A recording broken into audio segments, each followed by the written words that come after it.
capítulo. Malaquias capítulo 1, verso 6 ao verso 10. Farei a leitura e peço aos irmãos que acompanhem com muita atenção. Malaquias capítulo 1, verso 6 ao verso 10. Assim diz a palavra: o filho honra o pai, e o servo ao seu senhor. Se eu sou o pai, onde está a minha honra? E se eu sou o senhor, onde está o respeito para comigo? Diz o Senhor dos exércitos a vós outros, ó sacerdotes, que desprezais o meu nome. Vós dizeis: em que desprezamos nós o teu nome? Ofereceis sobre o meu altar pão imundo, e ainda perguntais: em que te havemos profanado? Nisto que pensais: a mesa do Senhor é desprezível. Quando trazeis animais cegos para os sacrificardes, não é isso mal? E quando trazeis o coxo ou enfermo, não é isso mal? Ora, apresenta ao teu governador. Acaso terá ele agrado em ti e te será favorável? Diz o Senhor dos exércitos. Agora, pois, suplicai o favor de Deus, que nos conceda a sua graça.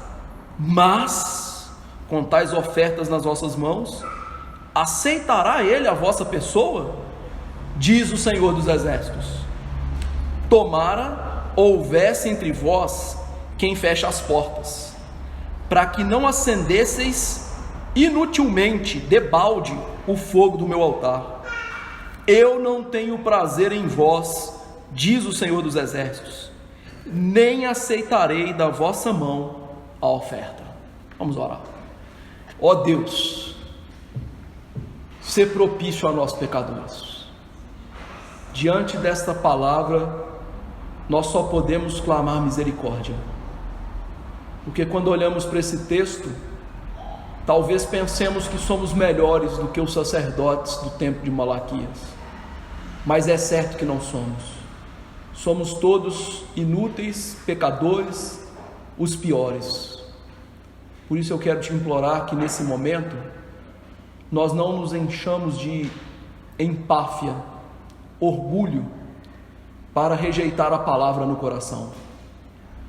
Pelo contrário, que o Senhor derrame pelo teu Espírito em nossos corações o espírito humilde daquele publicano que batia no peito em sinal de humilhação, tinha vergonha de olhar para o Senhor e sabia que a única coisa que ele precisava e a única coisa que era o que podia ajudá-lo e que ele jamais mereceria é a graça do Senhor.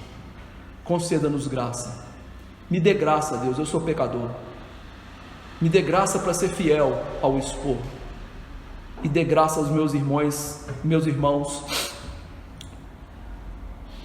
para serem fiéis ao ouvir, Senhor. Por favor, que os meus irmãos sejam piedosos em ouvir a palavra, para frutificar, para não serem condenados com esse mundo.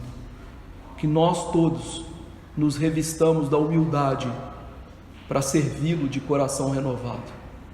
Ó Deus, honra a tua palavra nessa noite, honra teu nome nessa noite, e glorifique o Senhor mesmo por essa pregação, e gere em nós nova vida, vida que glorifica o Senhor, em nome de Jesus, amém. Meus irmãos, como eu disse, eu vou seguir essa temática de adoração, mas antes de entrar nesse texto, eu queria meditar com os irmãos, a título de introdução do sermão, uma tendência dos nossos dias que tem se mostrado algo negativo. A Bíblia diz que a verdadeira religião brota do coração e Deus se importa com o coração. Isto é uma verdade bíblica.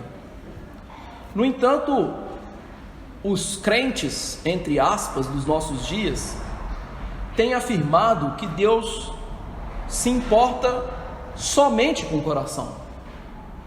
Isso não é verdade. E ao afirmarem com toda veemência que Deus só se importa com o nosso coração, Os crentes dos nossos dias têm vivido uma vida estranha, alheia à palavra de Deus, muitas vezes descambando para pecados grotescos, como uma vida impudente, licenciosa, uma vida de forma sensual. É muito comum nós vermos irmãos e irmãs se vestindo de forma sensual para ir à igreja, tendo um comportamento inadequado e justificando: Deus olha para o meu coração. No entanto, essas pessoas, elas não entendem que esses comportamentos inadequados, por exemplo, no vestir, e que também se achegam no trabalho, na escola, na família e em diversas áreas, elas mostram o que está no nosso coração. As pessoas esquecem que Jesus mostrou que o nosso coração é evidenciado pelo que falamos, pelo que pensamos, pelos nossos costumes. Ele mostrou lá em Marcos, que vai ser o nosso próximo sermão, que o que faz mal ao homem é o que sai da boca, ou seja, aquilo que vem de dentro, mostrando que o nosso exterior é uma mostra do nosso interior.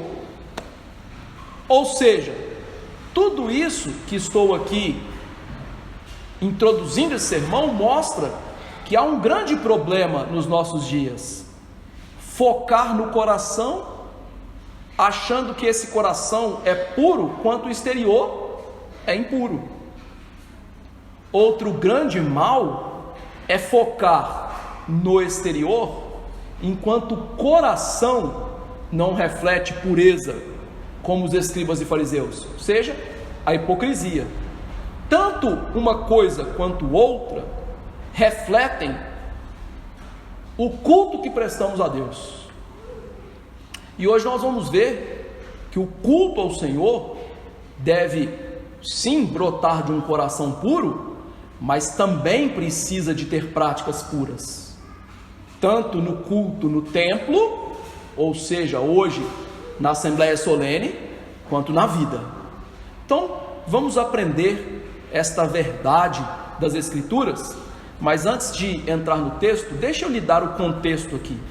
O profeta Malaquias é o último profeta daqueles que são pós-exílicos. Nós já meditamos aqui na nossa igreja, tanto em Zacarias, quanto em Ageu. Profetas que começaram a profetizar ali pelos idos de 530, quando o povo voltou do cativeiro. Malaquias está 100 anos depois da pregação de Ageu e Zacarias. E você deve se lembrar que um dos problemas do povo de Ageu e Zacarias era honrar a si mesmos, mas não honrar a Deus. Preocupar-se com a vida cotidiana, sem se preocupar com a vida que é um culto e o próprio culto a Deus. Então, 100 anos depois, o problema não foi sanado, o problema continua. E Deus então levanta Malaquias, o último profeta, aquele que escreve o último livro do Antigo Testamento, fechando o cânon do Antigo Testamento, para colocar Israel no banco dos réus. O livro de Malaquias parece um processo jurídico, por isso ele começa falando sentença pronunciada pelo Senhor, ou seja, Deus coloca esse povo no banco dos réus e tem um caso contra esse povo. E veja que Deus começa a arguir esse povo falando do amor eletivo dele, ou seja, mostrando que Deus sempre foi bom para Israel, que Deus escolheu Israel, amou Israel sem merecimento algum, enquanto os inimigos de Israel, representados aqui por Esaú, eram odiados por Deus, eram defenestrados por Deus. Então Deus começa a colocar o dedo na ferida da rebeldia daquele povo, mostrando o seguinte: eu alguma vez fui mal para vocês? Eu não amei vocês? Eu não fiz bem para vocês? Então ele começa mostrando os privilégios. Agora Deus vai colocar o dedo na ferida através de uma grande exceção em que ele vai na cabeça de Israel, ou seja, os sacerdotes, aqueles que deveriam liderar o povo no culto e na vida. Então, o capítulo 1, do verso 6 até o capítulo 2, verso 9, é uma grande querela, uma grande contenda de Deus contra os sacerdotes. E a primeira sessão, que é a que vamos meditar hoje, o que Deus queria falar com aquele povo? Que a profanação do nome de Deus e do seu culto brota do nosso coração. Ou seja, a profanação, considerar o nome de Deus e o culto como qualquer coisa, algo comum, banal, brota do coração do homem. Vamos ver que dos versos 6 a 8, Deus vai mostrar que os sacerdotes e consequentemente o povo desprezavam a Deus. Diz aí o verso 6: o filho honra o pai e o servo ao seu senhor. Se eu sou o pai, onde está a minha honra? Se eu sou senhor, onde está o respeito para comigo? Diz o Senhor dos exércitos a vós outros, ó sacerdotes, que desprezais o meu nome. E vós dizeis: em que desprezamos o teu nome? É interessante que nós gostamos de pensar em termos de juízo de Deus para ímpios, não é mesmo? A gente, quando vem na nossa mente juízo de Deus, naturalmente a gente liga o seguinte: juízo de Deus faz parte da vida dos ímpios. Mas essa ideia não é bíblica, muito menos uma ideia dos livros proféticos. Os livros proféticos, eles têm como encabeçado ou como um chaveamento deles a ideia de que o juízo começa pela casa de Deus. É aquilo que o apóstolo Pedro vai dizer na sua carta, ou seja, o juízo sempre vai começar pela casa de Deus. Então, os primeiros a serem escrutinados, a serem medidos, são aqueles que fazem parte do povo de Deus. E dentre estes, os primeiros a serem medidos são os líderes. E Deus começa então agora a futucar esse povo aí na ferida, através desses líderes, dos sacerdotes. São os sacerdotes, meus irmãos, aqueles que são mais análogos aos pastores do Novo Testamento. Ou seja, hoje quando nós olhamos para os pastores, nós sabemos que os pastores não são sacerdotes como os católicos apostólicos romanos acreditam, que todos os crentes são sacerdotes. Mas quando nós olhamos de maneira a fazer uma analogia entre o ministério pastoral do Novo Testamento e o ministério do Antigo Testamento, o que mais se encaixa, por incrível que pareça, não é o ministério profético, é o ministério sacerdotal. Porque o ministério sacerdotal era constantemente oficiar o culto e ensinar a palavra de Deus no culto. Eram esses homens que deveriam aplicar a palavra da lei de Deus ao povo de Deus nas suas diversas áreas e, sobretudo, liderá-los na vida no templo e na vida na sociedade. Por isso, Deus começa aqui com os sacerdotes, porque os sacerdotes da época de Malaquias, eles estavam vivendo um tipo de ceticismo espiritual e negação do amor de Deus tal, que os levaram ao profissionalismo e formalismo no culto. Então veja, os sacerdotes, em vez de adorar a Deus de coração e levar o povo a adorar de coração, eles eram formalistas no culto.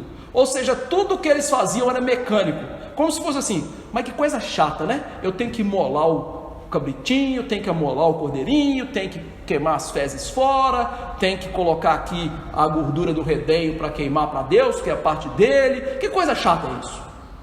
Os sacerdotes estavam assim. E isso acontece, infelizmente, nos nossos dias, que muitos pastores não têm mais prazer no culto e não têm mais prazer em ter uma vida devocional com Deus. São formalistas, são apenas profissionais da fé. Qual a consequência disso? O povo de Deus vai sentir isso, vai ver isso e não vai adorar de maneira adequada. Então veja, o que estava acontecendo ali com os sacerdotes do tempo de Malaquias, acontece hoje, E o que acontecia com aquele povo que se tornou cético, formalista, que não tinha prazer de Deus, acontece hoje. É só você perceber o fardo que tem sido para muitas pessoas frequentarem igrejas sérias, igrejas que têm a pregação, a Bíblia como carro-chefe. O que essas pessoas pensam dessas igrejas? São igrejas frias, formais, aquele povo não tem o Espírito Santo. Tudo isso vem de uma ideia de que, olha, o culto tem que ser para a gente um entretenimento, uma alegria pura, a gente não precisa de obedecer a Deus. E quando eles olham para os pastores que propalam isso, trazendo inovações para o culto, e se deparam com igrejas sérias, o juízo é certo: olha, essas igrejas não prestam. Então veja que Deus começa com Israel, julgando Israel pelos sacerdotes, porque, querendo ou não, a igreja sempre vai ser um reflexo daquilo que os seus líderes são. Uma igreja não vai ser diferente dos seus líderes. Afinal, quem está ali ou concorda com o que está sendo feito, ou está ali, sei lá por quê, né? De rebeldia mesmo, talvez. Porque você sempre vai buscar algo que você concorde. Você sempre vai buscar algo que esteja de acordo com aquilo que você pensa. Então a igreja, ela vai ser um reflexo do pastor. É claro, há exceções a essa regra? Há exceções à regra, mas dificilmente a exceção vai acontecer. Por isso o povo lá no tempo de Jesus era hipócrita como os escribas e fariseus. Então Deus está aqui preocupado com os sacerdotes e consequentemente preocupado com o seu povo. O povo é o reflexo dos sacerdotes. E Deus então vai argumentar agora através de parâmetros interessantes. Ele começa essa argumentação a partir da honra dele, mas como um pai. Veja só, ele diz: se eu sou pai, eu deveria ser honrado, mas onde está minha honra? Deus usa dois princípios aqui. Em primeiro lugar, ele usa o princípio que está aí no capítulo 1, verso 5, de mostrar que Deus era o Pai, o Salvador, aquele que redimiu Israel. Lá em Êxodo 4, 22 e 23, quando Deus manda Moisés diante de Faraó, ele fala: diga para Faraó que Israel é meu filho, meu primogênito. Então deixa o meu povo ir para me servir. Se você recusar, Faraó, eu vou matar o seu filho, porque Israel é o meu primogênito. Então a primeira ideia de Deus é que Deus é o pai espiritual de Israel. Israel existe porque Deus o formou. Deus é o seu pai espiritual. Se não fosse por Deus, Israel jamais existiria. Israel jamais seria o povo da aliança. Mas veja que o segundo lugar, Deus toma aqui um parâmetro humano, que eles conheciam bem, que era a ideia de honrar os pais. Para um judeu, um filho nunca seria maior do que o pai. Tanto que Jesus confrontou os judeus com o Salmo 110 desta maneira: o Senhor disse ao meu Senhor: assenta-te à minha direita, até eu pôr os teus inimigos por estrado dos teus pés. E Jesus vira e fala assim: olha, o Messias é maior do que Davi, né? Parafraseando, né? E eles ficam assim perplexos, né?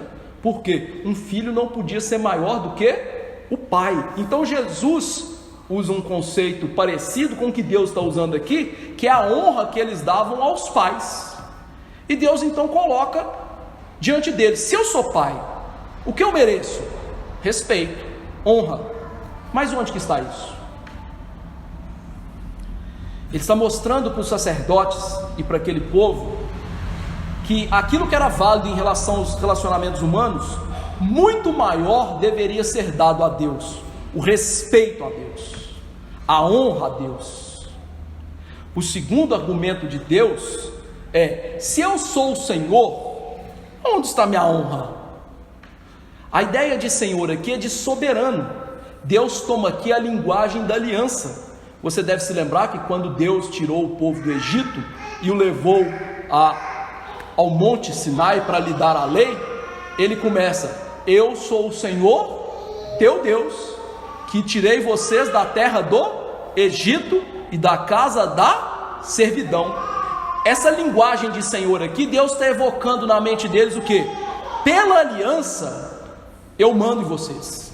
Vocês estavam como escravos no Egito, vocês estavam jogados no Egito, e eu então salvei vocês, e hoje eu sou o Senhor de vocês, sou eu que mando em vocês.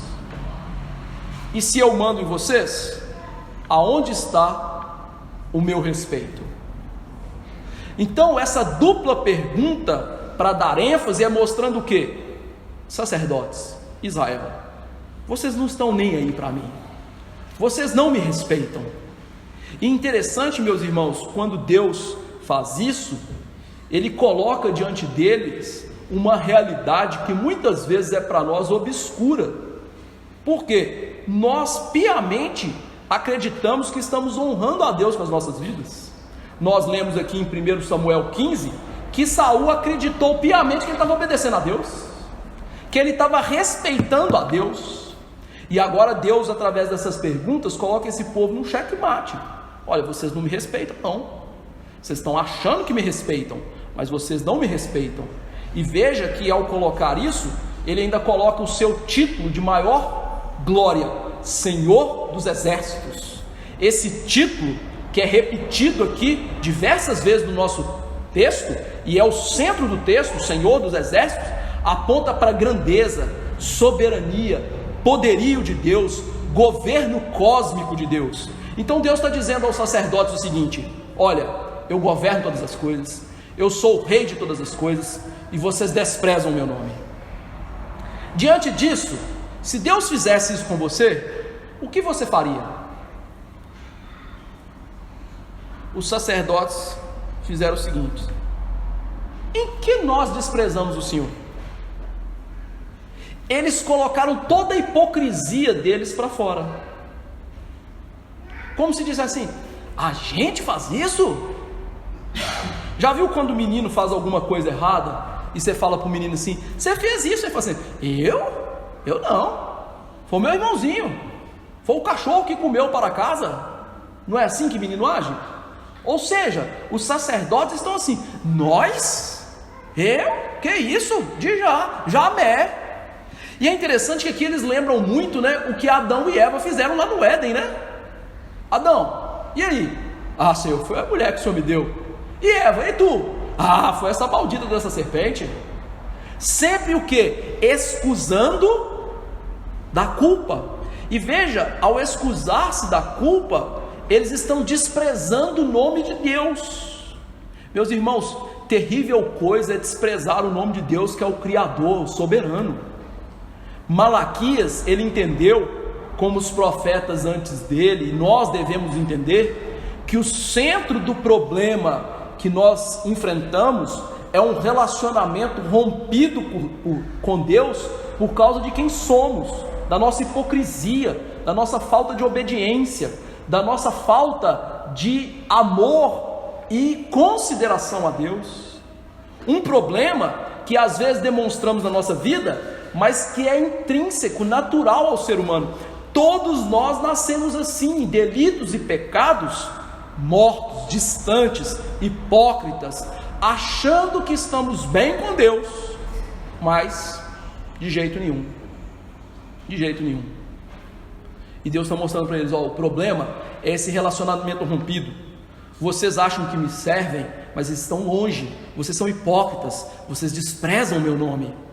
Então, aquele povo era um reflexo disso, um povo que desprezava o nome de Deus.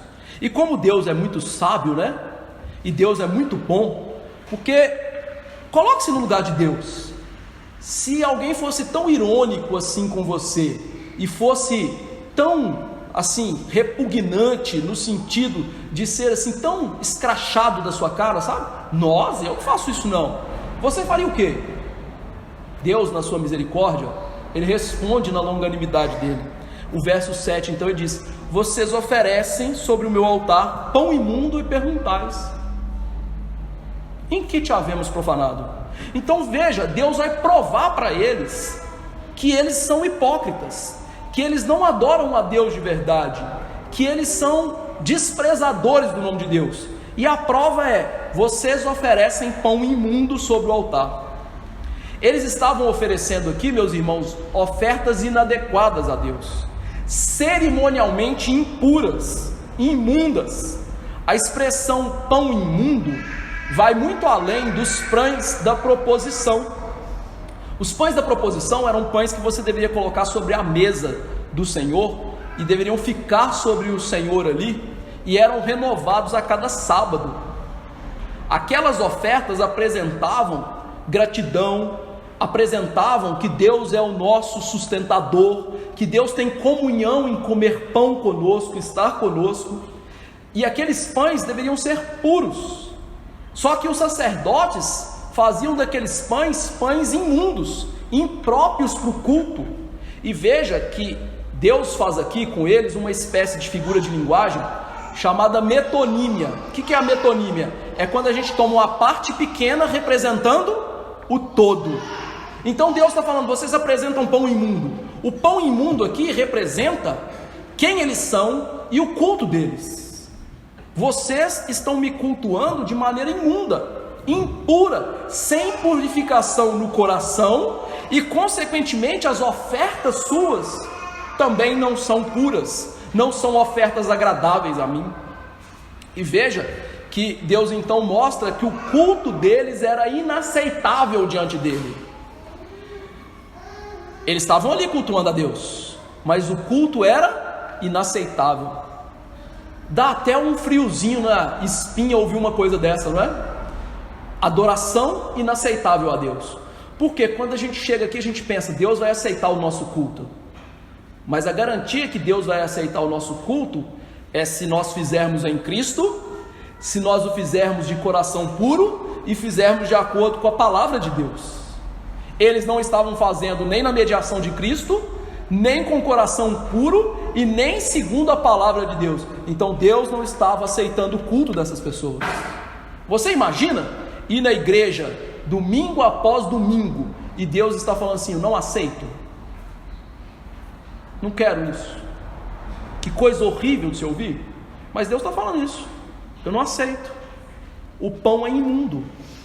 E veja que isso profanava o nome de Deus, isso profanava quem Deus é. E ao invés de arrepender, de se humilhar, eles perguntam: como é que nós estamos profanando o teu nome? Como que a gente está profanando? Mais uma vez esse cinismo: nós estamos bem, nós estamos fazendo as coisas certas, é Deus que é malvado, Deus é que não presta, Deus é que não aceita as coisas que a gente faz. Cinismo puro. E aí Deus mostra mais uma vez: nisto que pensais. E olha só, nisto que pensais, Ele vai no coração deles. Deus vai fundo no coração deles. Como se diz o seguinte: vocês não estão aceitando a argumentação que eu estou mostrando daquilo que vocês fazem externamente? Então deixa eu ir mais fundo e identificar para vocês o problema. Nisto que vocês pensam. Ou seja, Deus está apontando que o problema está no coração deles. O coração deles é um coração incauto, endurecido, um coração que não tinha prazer em Deus, nas coisas de Deus. E o que eles pensavam? A mesa do Senhor é desprezível. Ou seja, o culto de Deus não serve para a gente. O culto de Deus não é algo bom para a gente. O culto de Deus é algo que nós podemos deixar para lá, que nós podemos fazer de qualquer jeito, e Deus tem que aceitar isso. O pensamento deles no coração era: sabe, as coisas de Deus não valem a pena. Meus irmãos, talvez a maioria das pessoas da igreja não diga isso, mas elas agem assim. Elas fazem isso com as atitudes delas, quando elas não estão nem aí para as coisas de Deus, quando elas não estão nem aí para mostrar que as coisas de Deus são mais importantes. Quantas pessoas, por exemplo, têm a seu dispor um culto bíblico, uma pregação, e decidem ficar em casa, hoje, por exemplo, no Dia dos Pais, com seus papais que são ímpios? Você acha que isso é honrar a Deus? Isso é desprezar a Deus. Afinal, o seu pai não é mais importante do que Deus. Você acha que, dar tempo para tudo e fazer as suas leituras devocionais correndo como um Fórmula 1, orar como um narrador de rodeio e vir para o culto despreparado, com sono, cansado, isso é honrar a Deus? Talvez você não diga o Senhor é desprezível, mas a sua atitude mostra que você despreza Deus no seu coração. Vou dar um exemplo simples para você. Se você estivesse namorando, e fosse ali um encontro especial com a pessoa, como que você passaria o dia? Estaria trabalhando e pensando naquilo, não é? Estaria pensando, que roupa que eu vou usar? Como que nós vamos fazer? O que vai acontecer? Como que vai ser o fim da noite? Vai trazer alegria e coisas do tipo? Não é assim? Porque a gente coloca aquilo como algo que é mais importante que as outras coisas. E aí eu pergunto, em relação ao culto a Deus, a gente pensa assim: está chegando domingo, eu vou na igreja, eu vou ouvir a pregação, eu vou ler a Bíblia, muitos capítulos lá naquela igreja, vou cantar hinos legais, que são teologicamente centrados, que falam de Jesus, eu vou chegar lá e vou orar, vou ouvir pessoas orando, vou participar do culto tomando a ceia do Senhor. A gente vive assim. Então qual é o pensamento do nosso coração? O nome do Senhor é desprezível. Ou seja, Deus, o Senhor não vale nada, todo o resto é mais importante. E veja que isso não fica oculto. Isso não fica oculto, porque o verso 8 diz: olha o que vocês mostram de desprezo ao meu nome. Quando trazeis animais cegos para sacrificar, não é isso mal?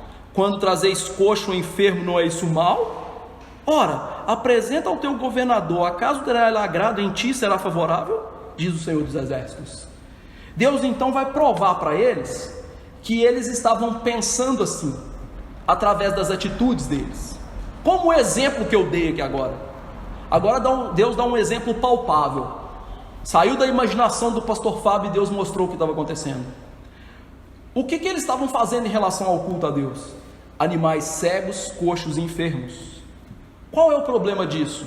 O problema é que a lei diz o seguinte: porém, havendo nele algum defeito, seja um animal, se for coxo ou cego ou tiver outro defeito grave, não sacrificarás ao Senhor teu Deus. Deuteronômio 15, 21. Havia uma lei de Deus que dizia que o animal a ser sacrificado tinha que ser um animal perfeito. Por que os animais tinham que ser perfeitos? Pergunta teológica. Porque eles apontavam para aquele que é perfeito, Jesus Cristo, que morreria pelos nossos pecados. Animais coxos, cegos, defeituosos não representavam Jesus no culto do Antigo Testamento, porque Jesus é perfeito, Jesus é santo, Jesus é o Todo-Poderoso que ia morrer para nos salvar, e aqueles animaizinhos que eram oferecidos a Deus apontavam para Jesus. Tanto que João Batista, quando viu Jesus, diz: eis o Cordeiro de Deus que tira o pecado do mundo. Então, o que eles estavam fazendo? Pervertendo o culto e pervertendo a pregação de Jesus no culto. Animais perfeitos apontavam para Jesus, e animais defeituosos não deveriam ser oferecidos a Deus, e eles estavam oferecendo os defeituosos, os coxos, os cegos, aqueles que não deveriam ser jamais levados para o culto a Deus. Deus não aceita aquilo que não é perfeito. Deus não aceita aquilo que não é de acordo com a palavra dele. E veja que Deus agora coloca de uma maneira do maior para o menor. Ele diz o seguinte: leva isso para o governador de vocês. Ele aceitaria isso? Deus mostra para eles: olha, vou mostrar um homem importante para vocês aí na sociedade. Vocês dariam isso aí para o governador? Para um homem importante? É óbvio que não. Se eles fossem dar alguma coisa para o governador, ia ser o melhor, não é? Se um pecador não aceita aquilo que é imperfeito, por que Deus aceitaria aquilo que é imperfeito? Deus está mostrando para eles a gravidade do problema, que eles deveriam entender. Deus não estava tratando das minúcias do culto, Deus estava tratando do centro do problema, que era um coração que não gostava de Deus, um coração que estava longe de Deus, um coração que oferecia a Deus o refúgio da vida, a parte menos importante da vida, a menor parte da vida, revelando então o coração deles. Por isso nós vamos aprender na Escritura que o culto deve ser prestado de coração para ser agradável a Deus, mas tendo Deus como primeiro lugar, e mais, obedientemente. Por isso nós lemos aqui 1 Samuel 15, 22, tem porventura o Senhor tanto prazer em holocaustos e sacrifícios, quanto em se obedeça a sua palavra? Eis que obedecer é melhor do que o sacrificar, o atender melhor do que gordura de carneiros. Ou seja, Deus quer o nosso coração, Deus quer a melhor parte da nossa vida, mas Deus também quer isso com obediência. É interessante porque qual que era a parte de Deus no sacrifício? A gordura. Por que era a gordura? A melhor parte. Já brinquei com os irmãos, né? Bobo é aquele que pega a gordura da picanha e joga fora. Deus falou que isso é a melhor parte, aquela gordurinha amarela que parece uma manteiguinha, né?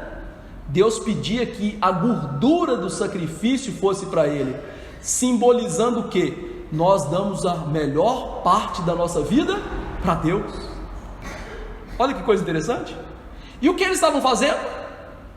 O inverso, dando o pior para Deus. Então, diante disso, o que Deus ia querer? Verso 9 e 10, fechando as portas do templo. O verso 9 é muito interessante, que diz: agora, pois, suplicai o favor de Deus, que nos conceda a sua graça. Mas, com tais ofertas das vossas mãos, aceitaria Ele a vossa pessoa? Diz o Senhor dos Exércitos. Esse verso, meu irmão, no original é uma ironia. Lembra que os sacerdotes e o povo estão sendo irônicos com Deus? Nós profanando o teu nome? Nós considerando o Senhor desprezível? Não era algo jocoso, irônico? Agora Deus inverte a ironia. Através de Malaquias, Deus faz uma ironia dizendo assim: então, faça um favor, peçam a Deus que Ele seja favorável a vocês. A ideia aqui dessa ironia é o seguinte: aquelas pessoas poderiam buscar a Deus, e Deus não seria favorável a elas. Por quê? Lhes faltava algo chamado arrependimento para a vida. As atitudes deles mostravam que eles não se arrependiam dos pecados. Afinal, Deus está aqui confrontando, eles estão dizendo: não, nós não somos assim, nós, que é isso, o problema está no Senhor. Então, essa ironia coloca eles diante da realidade de que eles não estão se arrependendo, eles estão olhando para o pecado e eles estão dizendo assim: não, nós estamos certos, nós estamos bem. E meus irmãos, esta é uma das grandes tragédias que acontecem com as pessoas que servem a Deus. Você se defrontar com o seu pecado, ter o seu pecado exposto e achar que está certo, e a pessoa que lhe expôs o pecado está errada. Isso é uma tragédia, porque isso revela a nossa cegueira, que está impossibilitando o nosso arrependimento. Eu vou dar um exemplo para vocês, exemplo verídico, não vou citar o nome da pessoa. Uma certa vez, uma pessoa chegou para mim e disse: pastor, eu estou namorando com um rapaz aí fora da igreja, mas ele é tão bonzinho, pastor, tão bonzinho, mas ele é fora da igreja. Falei, filho, você está em pecado, isso é errado, a Bíblia diz que isso é errado. Ah, mas fulano fez isso, Beltrano fez aquilo. Não importa, não é porque as pessoas vão cair no buraco que você vai cair também. Isso é errado, isso é pecado. Não faça isso. Não faça isso. Jovem, né? Acha que está sempre certo, né? Se eles achassem que eles estavam certos, estava bom. Mas o problema é que eles acham que eles estão sempre certos, né? 100% das vezes, né? E foi. Resultado, tragédia, pecado, abandono da igreja. Ou seja, a cegueira espiritual desse povo impedia que eles se arrependessem do pecado. Não viam o pecado como pecado, não viam que eles eram cegos. E aqui Deus está sendo irônico, dizendo assim: olha, peça aí o favor. Meus irmãos, jamais eles iam receber o favor de Deus. Por quê? Para receber o favor de Deus tem que haver arrependimento para a vida. Você lembra agora da parábola do publicano e do fariseu? O fariseu em pé orava de si para si e ficava assim: tá vendo? Eu sou bom, eu não sou como esse aqui que rouba, esse aqui que não dá o dízimo, esse aqui que não faz isso, eu não sou isso aqui, papapá, orando de si para si. E o publicano batia no peito: sou pecador, sou miserável, não mereço a graça, ser propício, dá graça, dá graça. Percebe que o arrependimento dele estava presente e que Deus lhe concedeu graça, ele desceu justificado. Essas pessoas aqui que Deus está confrontando não tinham arrependimento. Eles eram como esse fariseu, oravam de si para si, cultuavam de si para si. E a pergunta é: Deus pode aceitar uma pessoa assim? Não.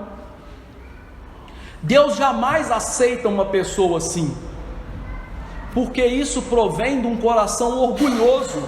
E a Bíblia diz que Deus rejeita o soberbo e aos humildes ele concede graça. E se Deus não aceita a pessoa, consequentemente ele não vai aceitar a oferta dessa pessoa. E aí Malaquias vai no calcanhar de Aquiles deles, né? Deus não está aceitando essas ofertas. Essas ofertas voluntárias que vocês estão prestando a Deus, que deveriam apontar para o favor de Deus, para a bênção de Deus, que jamais vão comprar Deus, jamais são feitas de maneira inadequada. Por quê? Porque eu vejo o coração de vocês, e eu vejo que vocês têm um coração duro, sem prazer, e eu não posso aceitar vocês. E se eu não aceito vocês, eu não aceito a oferta de vocês. Esse aqui é o diagnóstico de Deus. E diante disso, o que Deus deseja? Tomara houvesse entre vós quem fecha as portas. Difícil ouvir uma coisa dessa, né? Tomara se tivesse aí um homem para ir lá e fechar esse templo. Você já imaginou ouvir uma coisa dessa de Deus? Fecha a igreja. A gente tem uma visão de Deus muito limitada, né? Porque a gente acha que Deus não faz isso. Depois na sua casa, você lê as cartas de Jesus às igrejas lá em Apocalipse, e você lê a carta de Jesus a Éfeso, que ele disse que Éfeso, se não voltasse ao seu primeiro amor, ele removeria o candeeiro. Sabe o que é remover o candeeiro? Fechar a igreja. Jesus ameaçou uma igreja de fechar aquela igreja. E é interessante que Deus fez isso há 2 anos atrás, quando fechou todas as igrejas e não deixou as igrejas cultuarem a Ele. Por que Deus fez isso? Porque Ele estava gostando das nossas pessoas e do culto que nós estávamos prestando? Não, fecha as portas. Vocês não vão fechar, não, eu fecho. Deus queria que o lugar de culto fosse fechado. Para quê? Para que não houvesse um fogo inútil queimando. E aqui Deus mostra então que o culto de um coração que não é sincero e um culto que é contra a palavra de Deus é inútil. Meus irmãos, se tem uma coisa que dói a gente ouvir na nossa vida é que a gente é inútil, não é? Você já ouviu alguém te falar que você é inútil? Não dói isso? Dói, não dói? Mas é interessante que a Bíblia diz que todo homem ímpio é inútil. Paulo diz lá em Romanos 3: a uma se fizeram inúteis. Porque qual que é a inutilidade do homem? É não adorar a Deus de maneira como ele requer. Então o homem que não é salvo é inútil. E o homem que se diz salvo e adora a Deus do jeito dele e não do jeito de Deus também é inútil. Porque nós fomos criados para adorar a Deus, mas adorar a Deus não do jeito que a gente quer, do jeito que Ele quer. E aí Deus diz assim: fecha a porta porque vocês são inúteis. Tudo que está acontecendo é inútil, não serve para nada. E aí nós aprendemos então que o importante é o coração e a oferta do jeito de Deus.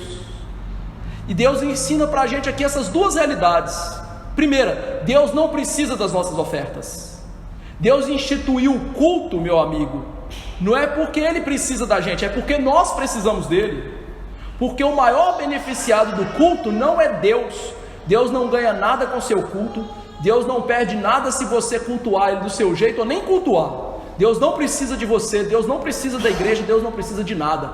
Nós vimos aqui hoje de manhã, Deus é completamente livre. Então por que Deus nos deu a bênção do culto? Porque nós precisamos. O culto é uma dádiva para nós.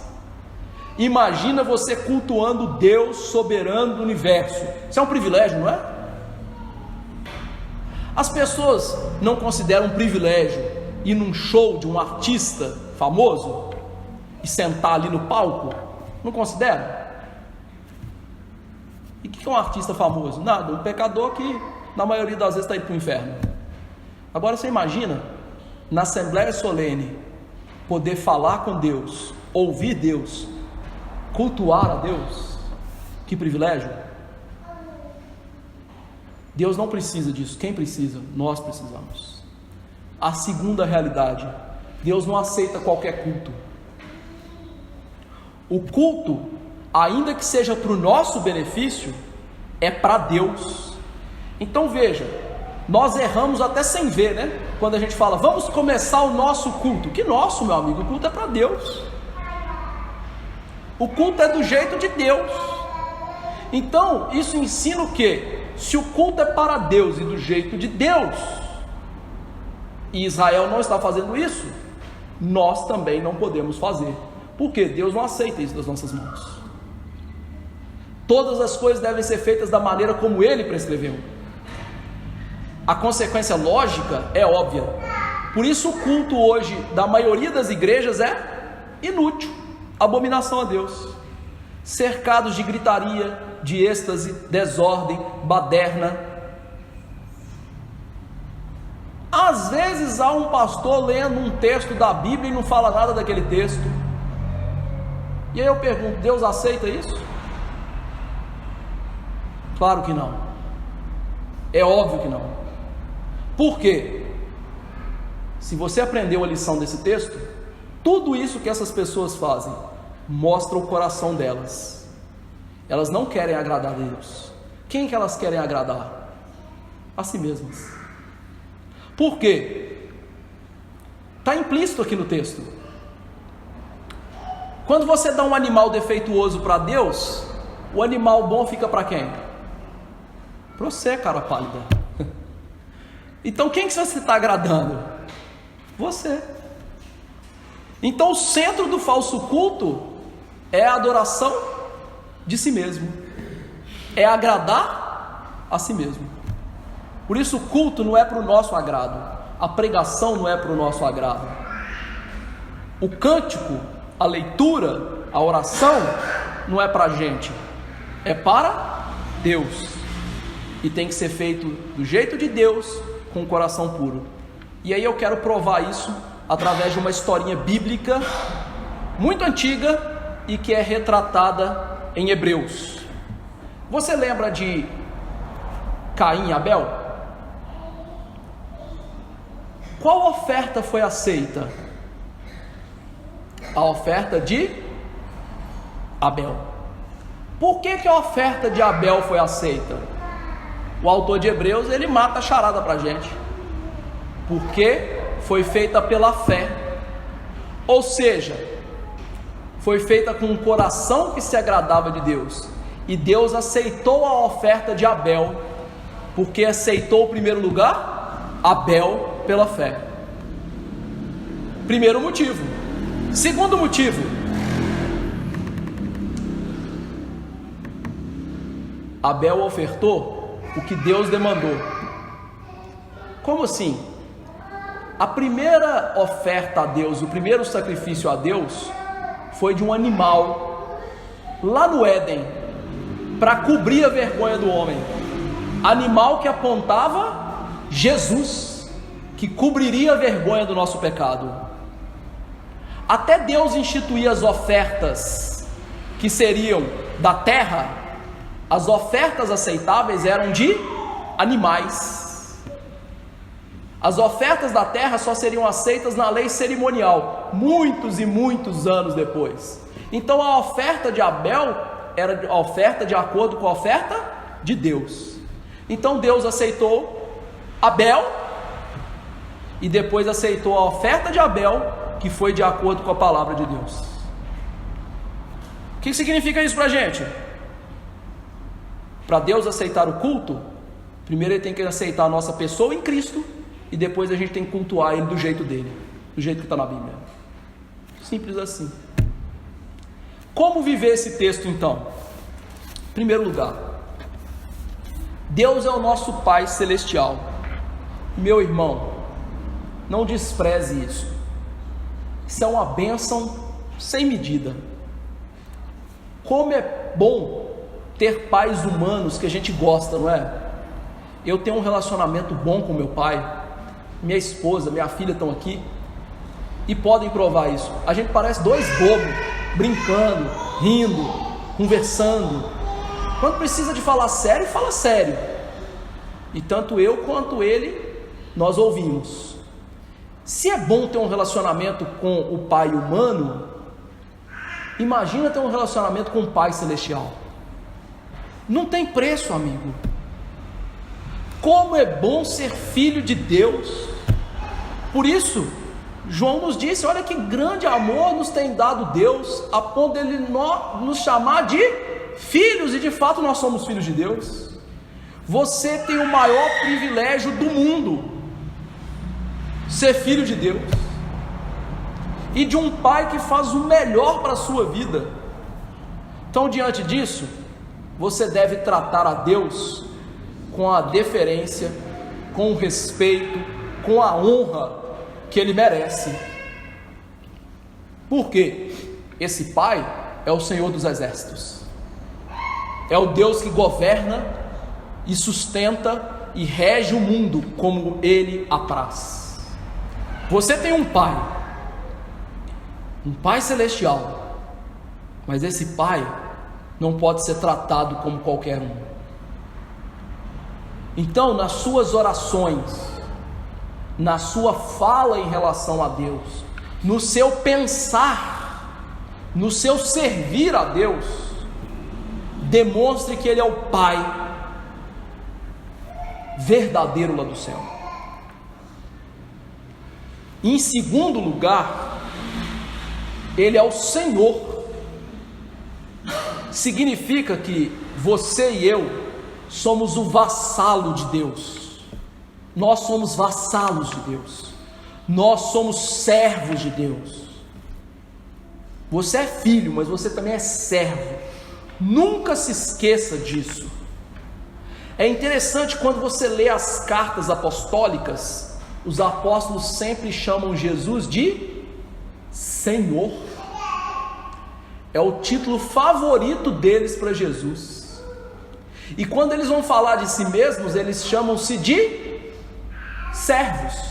Sabe o que significa servo lá no grego? A palavra doulos. doulos, que é escravo de Deus. Paulo disse, quando ele era ministro de Cristo, ele usou uma outra palavra grega interessante, que é huperetes, que significa remador de galé. Ou seja, ele é um escravo do mais baixo nível diante de Deus.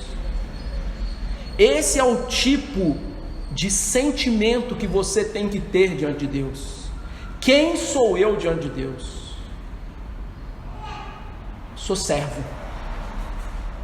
E se você começar a se orgulhar que é servo de Deus, lembre-se que Jesus disse, depois de você fazer tudo o que você tem que fazer, você é servo inútil.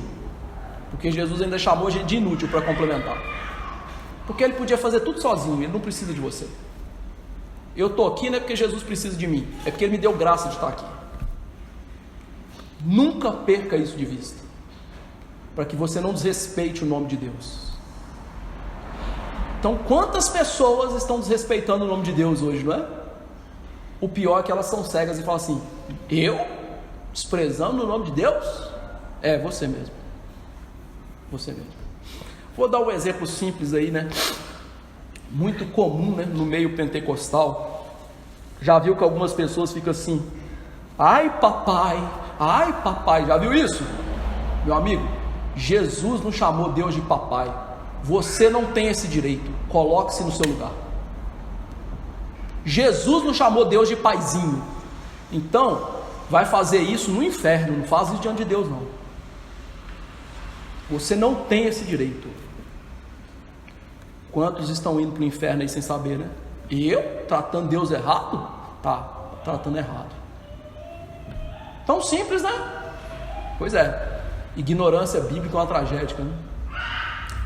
Terceira aplicação. Diante de tudo isso, Deus é Pai, Deus é Senhor. Preste um culto agradável a Deus. Como fazer isso? Primeira coisa, tenha um coração purificado do pecado. Peça a Deus que limpe o seu coração. Porque Deus vai aceitar a nossa oferta, mas primeiro Ele aceita a nossa pessoa. Como que Ele aceita a nossa pessoa se a gente é pecador? Quando a gente crê em Jesus e arrepende do pecado, e Deus nos dá um novo coração, um coração puro, nascendo de novo. Eu e você só podemos ser aceitos diante de Deus nascendo de novo, crendo em Jesus, arrependendo dos nossos pecados. E em segundo lugar, tendo pureza na vida diária. Por quê? Aquele que creu em Jesus e arrependeu dos seus pecados, ele não vai viver de qualquer jeito. Ele vai buscar uma coisa chamada santificação. O que é isso? Matar o pecado na vida. Como fazer isso? Vivendo os mandamentos na vida prática. Ou seja, amando Deus sobre todas as coisas e amando o próximo como a nós mesmos. Quer também prestar um culto agradável?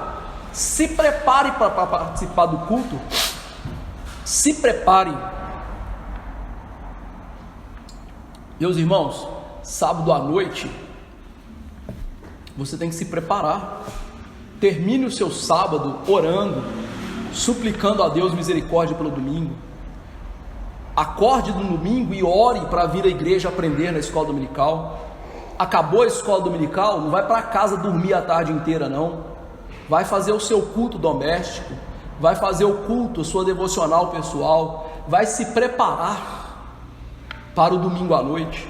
Sim, descanse, durma um pouco, mas não vai passar babando a tarde inteira e chegar aqui e achar que vai prestar um culto agradável a Deus. Não é agradável a Deus. Terceiro lugar aqui dentro dessa aplicação, culto ordeiro e com sentido. Cuidado, irmão, para você não querer mudar o culto para ele ser mais agradável, porque isso mostra que o seu coração não está se agradando de Deus. Culto ordeiro, com sentido, lógico, como disse Paulo. Preste atenção na pregação, ó, vidrado assim, ó, lembra dos bereanos? Aplique o sermão na sua vida. Que Deus falou comigo, fulano podia estar aqui hoje para ouvir. Não, você está aqui para ouvir, Deus te trouxe para ouvir. Você tinha que estar aqui ouvindo. e aplique isso numa vida pessoal diária, tanto individual como família, de piedade, praticando a justiça, a misericórdia, a lei de Deus, como a gente vê lá em Miqueias 6:9. O que é bom e que o Senhor requer de ti: pratiques a justiça, ames a misericórdia e andes humildemente com o teu Deus. Vocês deveriam gravar isso. E diante de tudo isso, deposite o seu coração em Deus, colocando Deus como supremo do território do seu coração. Viva 100% para Deus. Quarta aplicação: cuidado com a hipocrisia. Nós vimos 2 sermões em Marcos sobre hipocrisia e agora mais um. Lembre-se do fariseu que orava de si para si. Sua oração jamais foi ouvida. Mas e o publicano que demonstrou sinceridade e arrependimento? Desceu justificado. Meus queridos, hoje nós temos um pensamento terrível de que Deus pode aceitar qualquer coisa. Deus não aceita qualquer coisa. É interessante que em Oséias 7,14, Deus diz que não aceita a oração do seu povo, e ele fala: nas suas camas vocês dão uivos a mim. Ou seja, ele está falando assim: as orações que vocês fazem na cama de vocês são para mim como uivos de lobo. Ou seja, não presta, não serve, eu não aceito. Diante disso, querido irmão, não seja um hipócrita, não faça as coisas por hipocrisia. Rasgue o seu coração diante de Deus, mostra quem você é diante dele. Por quê? Não adianta, Deus sabe quem você é.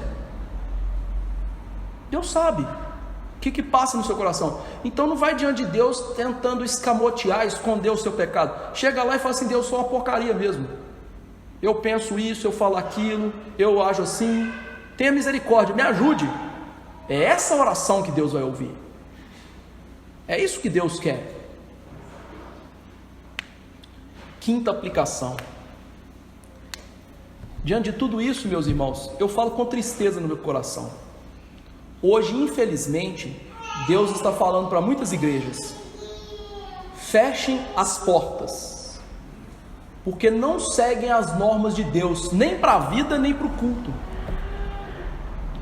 Elas acreditam que o culto é um show, um entretenimento, que elas estão na igreja para se divertir, para passar o tempo, que a pregação tem que ser um monte de gracejo, de piada rápida, autoajuda, e que não toca no coração delas, que não expõe o pecado delas.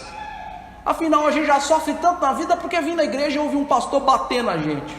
É porque você precisa apanhar. Se você não precisasse de apanhar, ele não ia te bater, ué.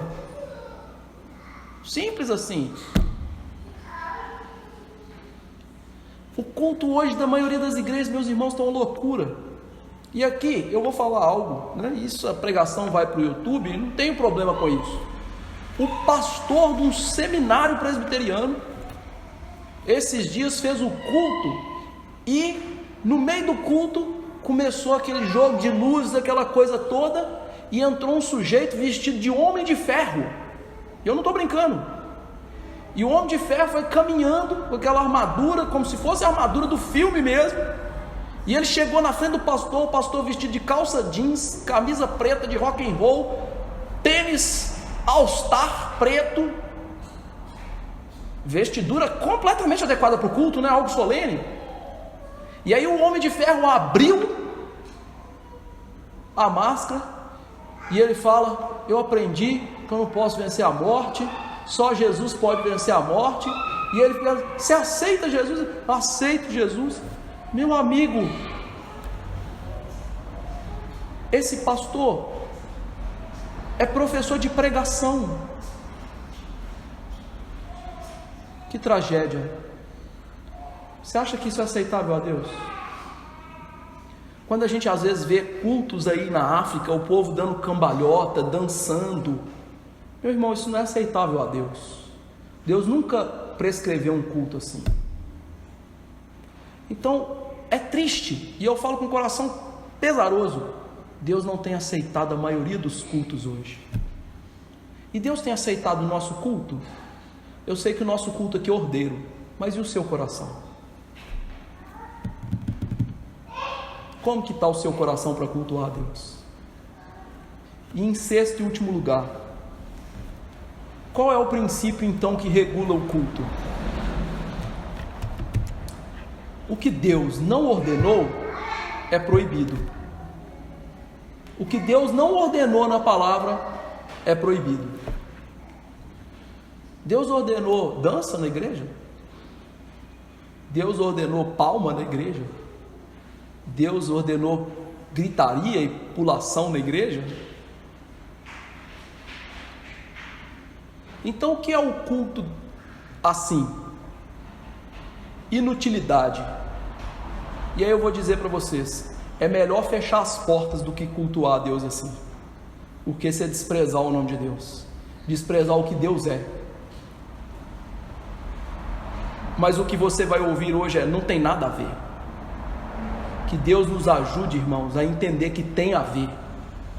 Que prestemos a Deus um culto com ordem, com decência, lembrando que Deus procura verdadeiros adoradores, que adoram em espírito, coração purificado, mas em verdade. Se tem verdade e não tem espírito, não vale. Se tem espírito, tem que ter verdade. Porque a prova de que o espírito é verdadeiro é que a verdade está ali. Que Deus faça o meu e o seu coração puros e que nós estejamos sempre aqui no domingo com alegria, com prazer, e que todo o resto não seja comparável a estar no dia do Senhor, na casa do Senhor, para cultuar o Senhor. Não estou chegando lá, pastor. Peça a Deus para te dar graça, para restituir a alegria da sua salvação. E se você nunca teve a alegria dessa salvação, peça a Deus: Senhor, vem e me dá essa alegria que o pastor falou. Vamos nos colocar de pé e orar.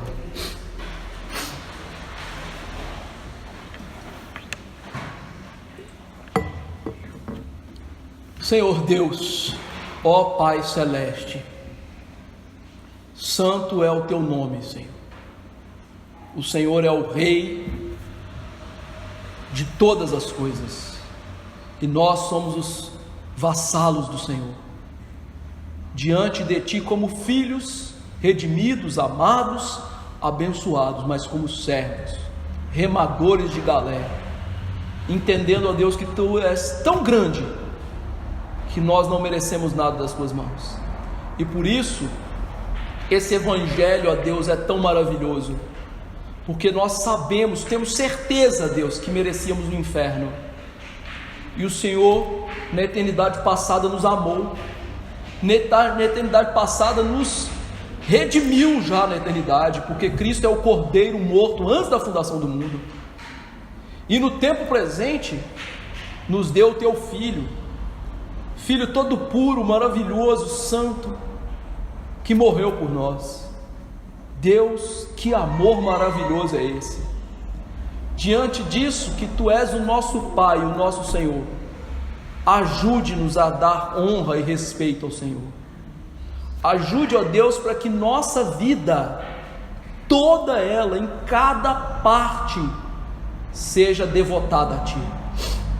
Que a vida seja um culto lógico, ordenado a Ti, e que isso se evidencie por não nos conformarmos a este século, à vida desse mundo, lutarmos contra esse mundo, navegarmos contra a maré desse mundo, e que isso, ó Deus, seja culminado no dia do Senhor, no culto solene, e que haja ordem, decência na Tua casa, mas também desejo intenso, alegria no coração.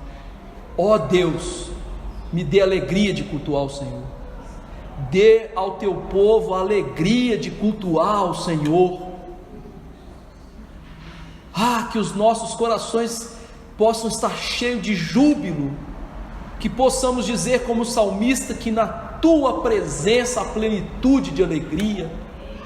Tira de nós, ó Deus, o formalismo, o ceticismo, a mecanicidade, no culto aqui e na nossa casa, que o culto doméstico nos dê prazer, que a devocional nossa possa fazer o coração queimar, borbulhar de desejo pelo Senhor. Ó Deus, cria em nós esse espírito inabalável, esse coração puro, esse anseio pelo Senhor, que o nosso coração seja como o da corça que anseia pelas águas, Deus, que nós possamos ansiar pelo Senhor, amar o Senhor, desejar o Senhor, porque se não o fizermos aqui, jamais estaremos no céu, porque isso é prova de um coração novo, de um espírito renovado por Jesus. E Deus, que Jesus seja o centro da nossa vida, que Jesus seja o amado na nossa alma, que Jesus seja para nós a coisa mais preciosa da vida, que nós suspiremos por Ele, que nós entendamos que 1000 céus sem Jesus não valeriam nada. Ah, Deus, dê esse gozo por Jesus, para o dia que vermos, o gozo seja completo. E perdoa a tua igreja no tempo que se chama hoje, que tem endurecido o seu coração para não ouvir a palavra do Senhor, para se afastar do verdadeiro culto. Meu Pai, eu tenho clamado isso há tanto tempo, talvez nunca o verei, mas vou continuar clamando, porque é justo. Faz um avivamento na nossa igreja, faz um avivamento na igreja do Senhor na terra. Eu lhe imploro, do fundo do nosso coração, e para tal derrame arrependimento nas nossas vidas, em nome de Jesus, amém. Que a graça do Senhor Jesus Cristo, o amor do bendito Pai, o nosso Senhor, e a consolação eterna do Espírito estejam com os eleitos do Senhor hoje e para sempre, amém.